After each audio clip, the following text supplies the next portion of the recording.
Welcome to BNEWS Weekly. I'm Phil Gallagher along with BNEWS producer Sydney Bowles, BNEWS reporters Tad Stefanak, Robert Paris, Chris Flaherty, Bill Hayes and Nico Floridis, Peter Brown with the weather, Gretchen Carey with the community calendar, and Anthony Matos with sports. Thank you for joining us. We begin with a notice from the town's Department of Public Works that the years-long effort to install PFAS filters is coming to an end. These are, of course, at the Mill Pond Reservoir. The DPW asked residents Thursday to not run water sprinklers for the next 24 hours in order to conserve water so the town could do the work necessary to bring the filters online. The town has been working to install a filtration system since 2021 when the state's drinking water standards for safe water were strengthened and Burlington learned its water no longer met the new standards. The DPW asked for the town's cooperation and patience during the process.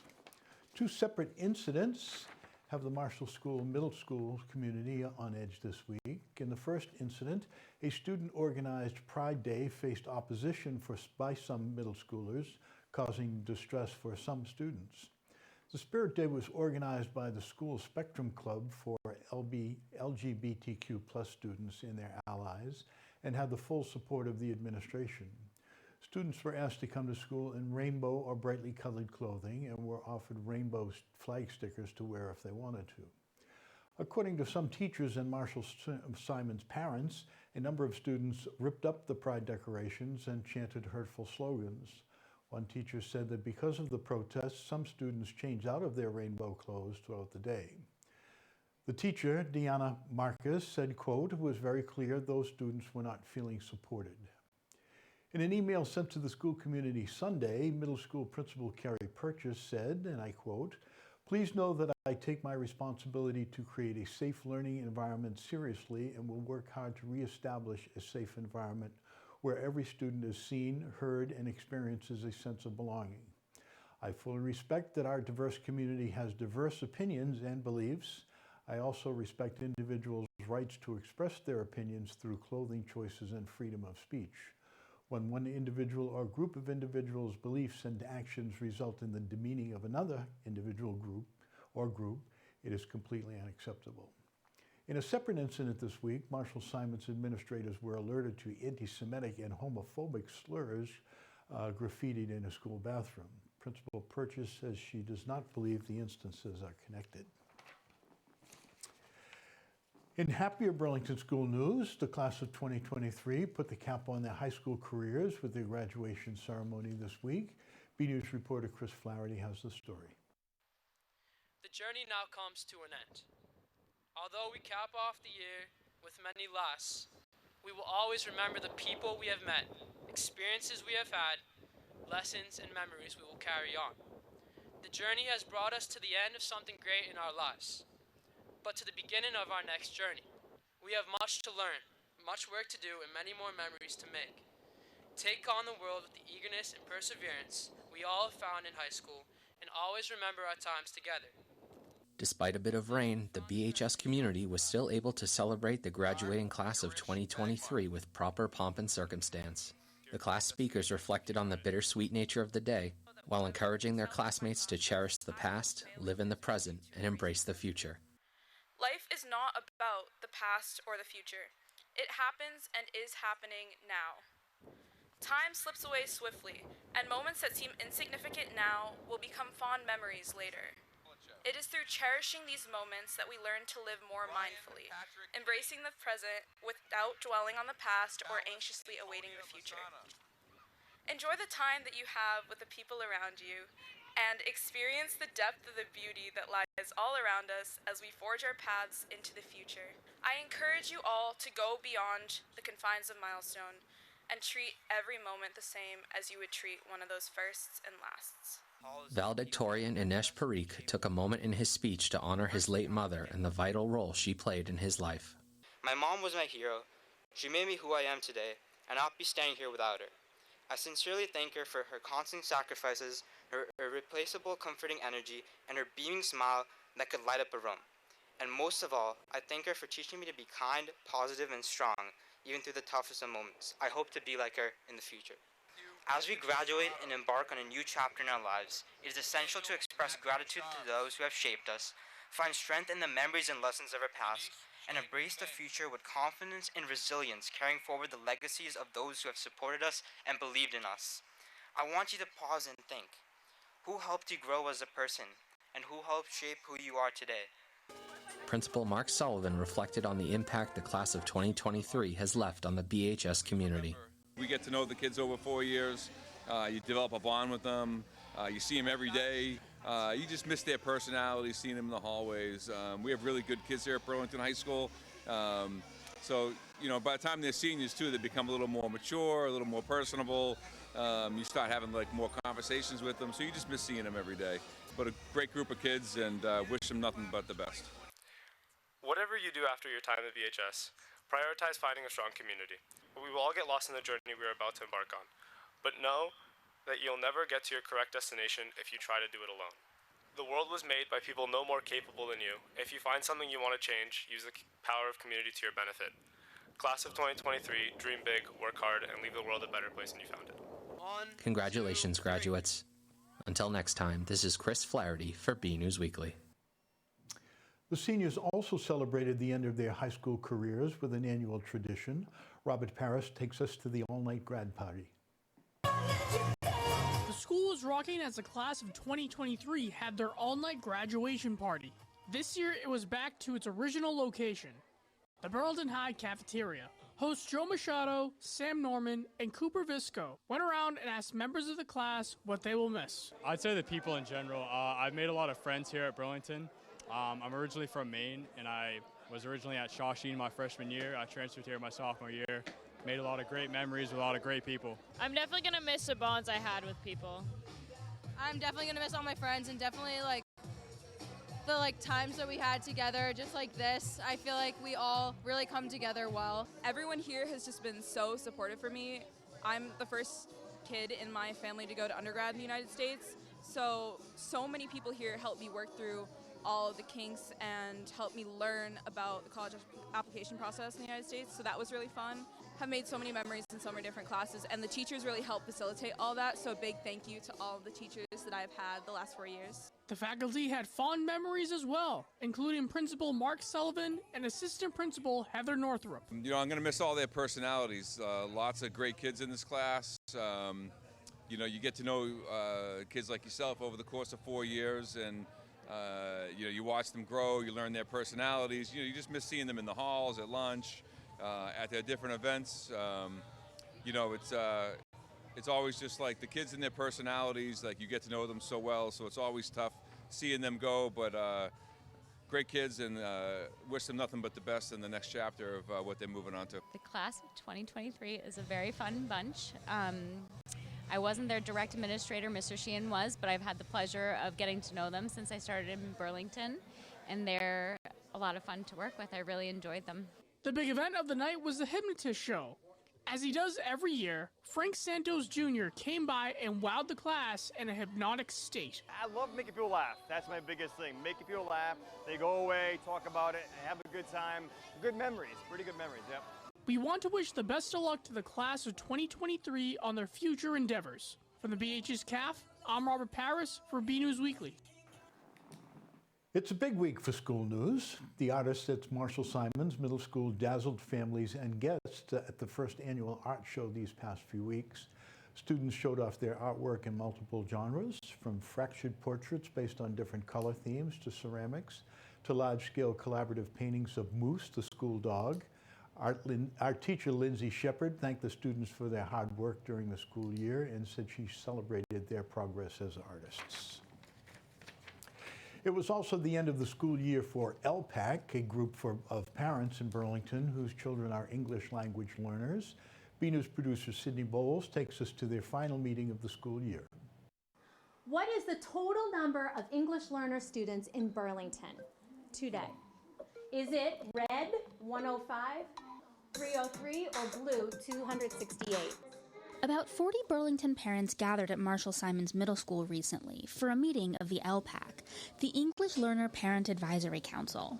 As parents filed in, they could pick up iPads and headsets to access live translation services in Spanish, Portuguese, Russian, and Haitian Creole.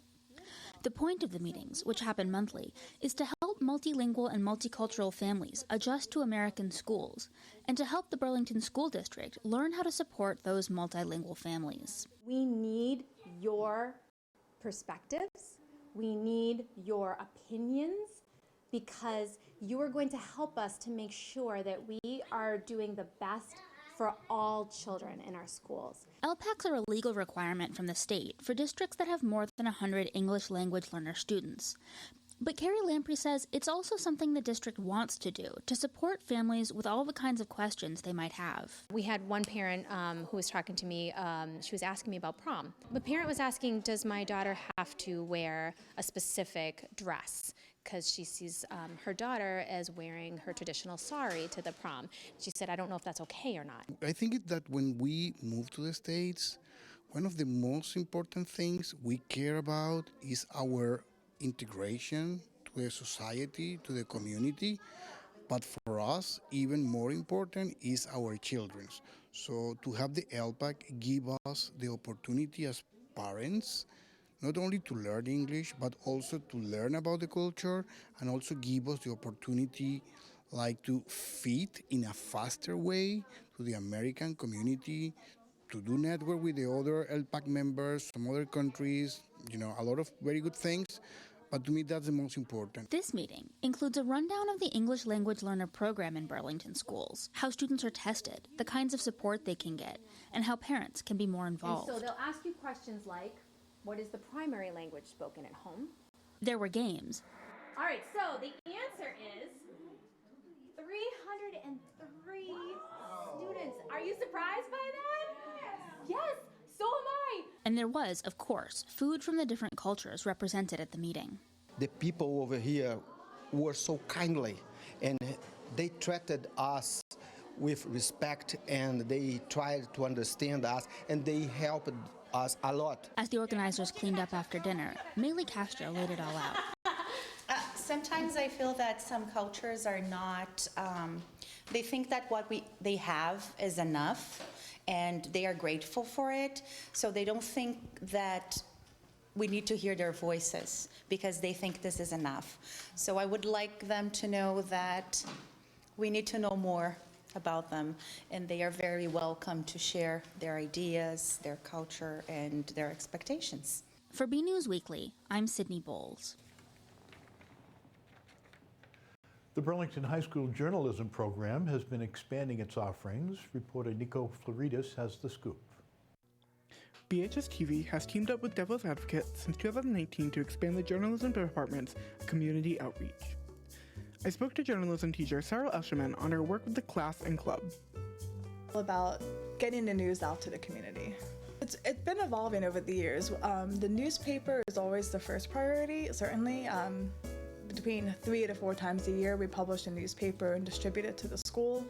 I would say within the past few years, we've redesigned our website so we can have an online presence as well. We have Instagram and a Twitter as well. So it's trying to just find different ways to get the news out there. The Devil Sunrise, which is the broadcast on a version, but it's the collaboration between Newspaper Club and the BCAT TV Club, has been pretty new actually. I would say maybe the past couple of years. It's definitely an interesting setup. So generally speaking, the class, because of the time they have, they're able to do a lot more with article writing, do a lot more interviews. They just have the time to do that because I give them the time. The class provides a lot of the information, and the club is the one that comes in and edits and puts it all together and does the big picture. I hope that they get a sense of empowerment. One of my favorite things to do with the club is you can write about whatever you want. There's obviously some journalistic expectations when it comes to ethics and it comes to style, but I want students to feel empowered, like, yeah, I wrote this. It's a story that I was interested in and I pursued it and it was all mine. I also want students to see the involvement in the community. There's so much that student journalism can do for the school, and to be a really integral part of the community is kind of what some of my hopes that I hope they get out of it. Also hope they just have fun too. We try to make it a fun time. For BNEWS Weekly, I am Nico Fleridas. The energy utility company Eversource is seeking community input as it prepares to install a second energy substation in Burlington. Substations convert energy to and from different voltages. Energy travels a long distances at higher voltages and has to be stepped down or converted to lower usage for community and household use, like an off-ramp slowing traffic off a highway. Good analogies, Sydney. The proposed substation would ease the burden at Burlington's one existing substation, which is on Middlesex Turnpike, and would help make sure we have enough electricity in the town as development continues. Eversource says the second location would be in western Burlington near Wynn Street and Pearson Circle behind the American Legion. Construction would likely begin in 2026. The company is holding 2 community events about the project, one virtual meeting on Wednesday, June 14th at noon, and one in-person meeting at the library on Wednesday, June 21st at 6 p.m. For more information, call or email at the information below, projectinfoma@eversource.com. The Woburn-based Cummings Foundation has awarded $30 million in grant funding to organizations in the Burlington area. The recipients include 150 nonprofits and organizations, most of whom received 3-year grants of up to $225,000 each. No Burlington nonprofits received awards this year, but some in nearby communities did, including Bedford Public Schools to provide services to English language learners, the Wakefield Against Violence to assist survivors of intimate partner violence, and the Wakefield Educational Foundation to expand mental health services for K through 12 students, to name a few. Burlington has a new spot to work out and get fit. Lift Training Collective celebrated its ribbon cutting recently, and BNews reporter Tad Stefanak was there. 1, 2, 3. All right. The Burlington Area Chamber of Commerce is cutting another ribbon and raising the bar at Lift. Lift is a strength training studio, and we offer adult group classes. We also offer personal training, and we also have programs for middle and high schoolers.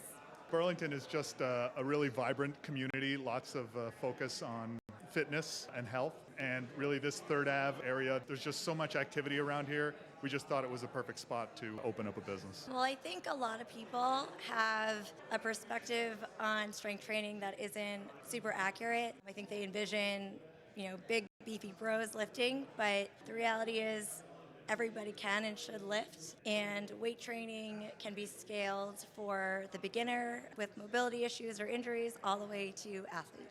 If anyone's interested in trying out weight training, you should really come to Lift and give us a trial. We offer free trials for people to come and check it out. It's really important for building health. It's been in the news a lot lately, strength training, how it's important, especially as you grow older. Give it a shot. I think you'll like the program here. From Lift on 3rd Ave, I'm BNews reporter Tad Stefanak. What did famous Revolutionary War battles look like from the British point of view? That was the question posed in a recent presentation of the Burlington Historical Society, and BNews reporter Bill Hayes has the answer. The Burlington Historical Society recently held a presentation featuring members of His Majesty's 10th Regiment of Foot in America. The actors reenacted the Revolutionary War, looking at the conflict from the British perspective as opposed to the colonial viewpoint most of us are familiar with. The actors represented 3 different infantry groups: light infantry, battalion, and grenadier. They offered a perspective on how Britain fared after losing the war. Britain was stronger, France was much weaker, so trade routes were improved, money was improved, and when all was said and done, the United States was formed.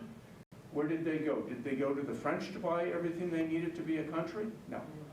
They went back to the people they were used to dealing with, London. And in the next 10 years, over 25 million pounds of goods were sent from England to the United States. A reenactor has a passion for history and learning and enjoys sharing different perspectives with others. In 1973, I had spent 3 years in the United States Army, and after 3 years, I wanted to do something really different. And there was a minute company there, and I was ready to join until I learned there were redcoat units. And my father's mother has English background. Reenacting, I think, is just a good way to, bring history alive and kind of, just bring history alive, get immersed in history. You see things in a museum, but, you never get to touch anything. You never get to wear the clothes. So being a reenactor, you kind of really get to do that. And why the British specifically, I think it's an underrepresented perspective of the war. A lot of people don't realize it's pretty much just a civil war. And, these are just fellow Americans coming from the government, or fellow Englishmen, however you want to see it, coming from the government to try to just restore order and, make a living, essentially. While the Historical Society hosted the event, it is clear historical reenactments are beneficial to students of all ages. I think it would act as a good contrast to maybe what they're taught in schools. Obviously, I haven't, been in public school for a little while, but, I'm assuming that it's more or less the same story. The British are the bad guys, and they essentially got, kicked out, and we formed our nation. That's it. However, I think, what we might be able to do is kind of act as ambassadors for the other side and kind of teach them, a new perspective, which they could use, in other aspects of their life too, give them new perspectives on other things as well, whatever that might be. Here's how you can get more information on His Majesty's 10th Regiment of Foot in America. Yeah, so we have a website, actually, very simple. It's redcoat.org, that's literally it. And on there you can see all of our information, our history, what we're currently doing, things about the different units or the different companies that we represent, events that we go to. Our whole schedule is on there, events that we have been to. We have pictures and videos as well. From the Murray Kelly Room in the Burlington Council on Aging, I'm Bill Hayes for BNEWS Weekly. Those trade numbers were a little unfair to the French when you consider that we were primarily financed by the French against the British. Actually, King Louis lost his head over it, and subsequently, 35 years later, we were at war with the Brits again. Burlington Town Clerk Amy Warfield is reminding residents that the town Shred Day is Saturday, June 17th from 9 a.m. until noon in the parking lot behind Town Hall. The event is for residents only. Identification will be required. Every resident may shred up to 2 boxes worth of papers. The town will accept papers to be shredded until noon or until the shred truck is full. Say that 3 times. For any questions, call the clerk's office at 781-270-1660. Now it's time for weather, and I'm sure we're hoping we see a bit more sun this week, particularly for the golfers and the planters. Peter Brown has the forecast. And stay tuned for your community calendar with Gretchen Carey. Well, hello everyone, this is Peter Brown with your weather for the next 7 days. Here we are heading in towards the middle of June. We are almost at the official start of summer. And starting up here on Friday, our average highs at this temperature of the year should almost be up near 80. And we're only going to be really in the mid to upper 60s on Friday with some showery and cool conditions out there. Very similar to what we've been seeing over the past week or so here in the Burlington area. As we round out the period, getting in towards next Thursday, getting into the middle of June, our average highs again should be right around 80, and I think by Thursday we should finally be getting much closer to average in terms of temperatures. Maybe we'll finally get up back into the 80s. Looking at our temperature map, very similar to what we saw last week again. I'm actually going for more below average temperatures than what they're looking at here. Nothing too chilly, but definitely none of that real summertime warmth like we saw last week. And looking at precipitation chances, they are calling for us to have above average precipitation, which we still do need out there as it's been very dry all over the New England area, up into southeast Canada. You've probably noticed in the Burlington area over the past few days, a lot of real thick, heavy smoke coming down from fires up in southern and central Quebec. Those, of course, have been brought on by some extremely warm and dry conditions that were going all the way back to last winter, like we saw here in the Burlington area. So some really dry fuel up there in Canada. Looks like that smoke is going to be with us off and on for the next few days again. So as we go ahead, let's take a look at those 7 days of temperatures coming up here in the Burlington area. And again, starting on Friday and actually going all the way through Thursday, we do have a chance of spotty showers almost every single day. Looks like right now, Sunday and Thursday can probably be the best in terms of mostly sunny conditions. But again, we have a chance of a pop-up shower even on those 2 days. And the temperatures starting out pretty cool on Friday and Saturday, temperatures only in the mid-60s. Thereafter, though, the temperatures start to moderate, still actually a little bit below average for this time of the year. Nice as we get into Sunday and Monday with temperatures in the upper 70s and cooling off a bit on Tuesday and Wednesday. And then finally, as we get into Thursday, hopefully we bring some of that summertime warmth back with temperatures climbing up into the 80s. So everyone, get out there, enjoy the weather, and have a great week.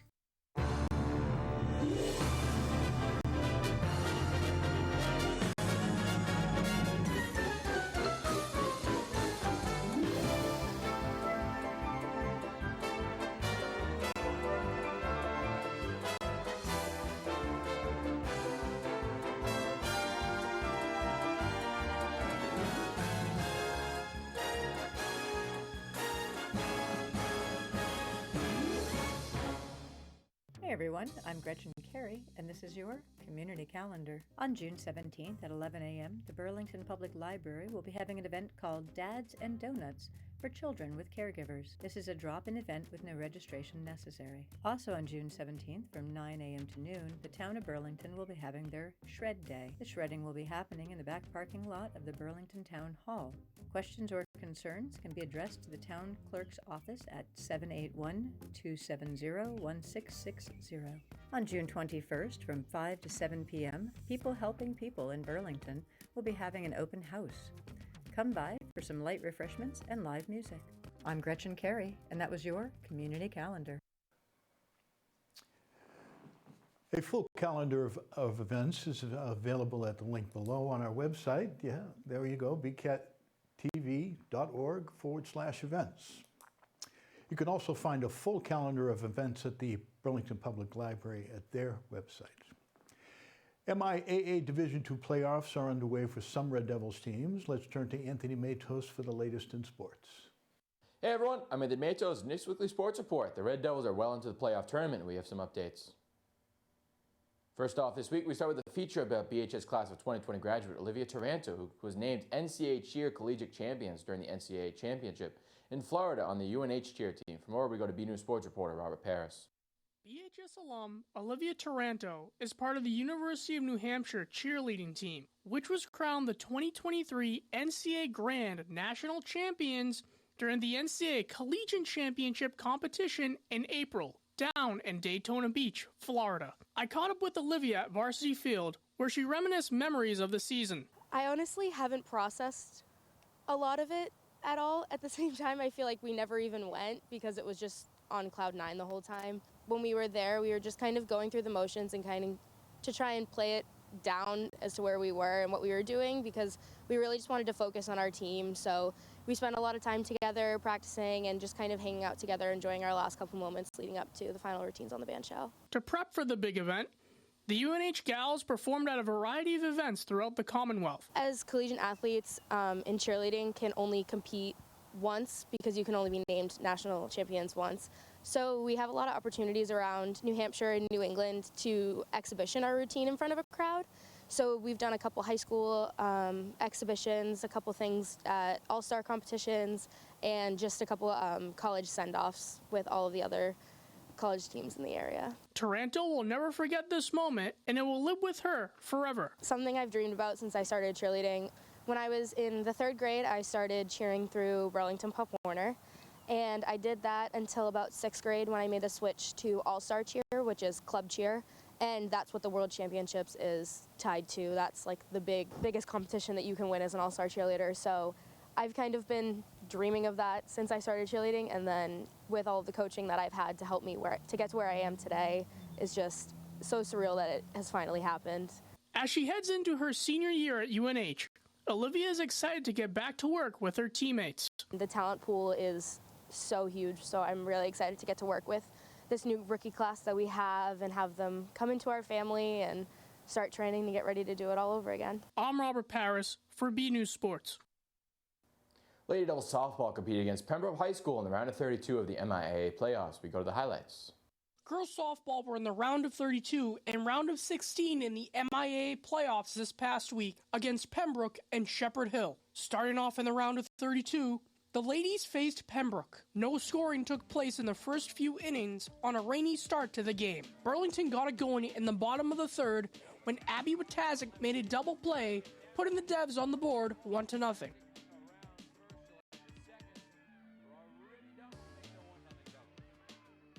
Watazik got the Devs on the board again with a hit by Maddie Kane in the bottom of the fifth, 2-0 Burlington.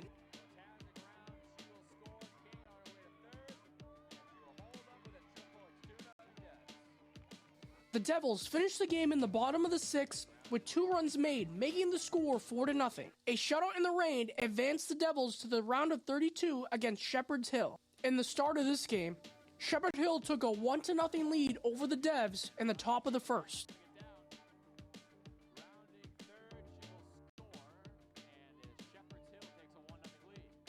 In the bottom of the second, the Devils took the lead after an error was made by Shepherd Hill, 2-1 Burlington.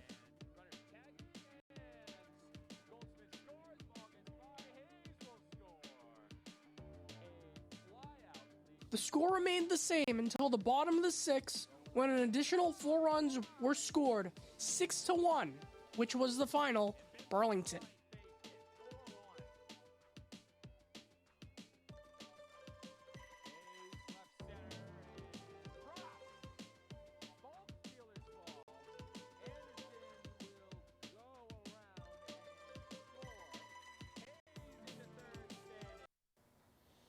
The girls and boys track teams competed at the 2-day MIAA Meet of Champions on June 1st and 3rd. On the girls team, BHS graduate Grace Hannafin came in first place in the long jump and was named All-State champ. Congrats, Grace. Other athletes who competed was junior Cora Laverty in the 100-meter hurdles, coming in 25th place with a time of 16:56. Grace's sister, junior Hope Hannafin, finished in 15th place and clocked in at 1 minute and 2 in the 400-meter. As for the boys, BHS graduate Ritik Prakash had a season best in the 2-mile, coming in 6th place. The 4x800 relay team of Eric Sakaya, Colin Irwin, Connor Herrera, and Ryan Murray finished with 8:07 and came in 8th place. On June 5th and 6th, the boys competed in a 2-day decathlon at Varsity Field. Anthony Abbott, Elijah Walensky, and Charles Desmond were the athletes that participated. Walensky was named decathlon champion and broke a school record in the 110 hurdles. Congrats, Elijah. Check out the full results at the following link. Lucy Clement, Brooke Baglio, and Olivia DiRienzo and Ellie Clement competed in the heptathlon on the 5th and 6th in Weston. You can check out those results at the following link. Both lacrosse teams competed at Varsity Field during a playoff doubleheader. We go to those highlights. Both Red Devil lacrosse teams did battle with their opponents in the round of 32 of the MIAA Division II playoffs. First, the boys took the field against Westfield High School. In the first quarter, the Devils scored 3 goals while Westfield scored 1.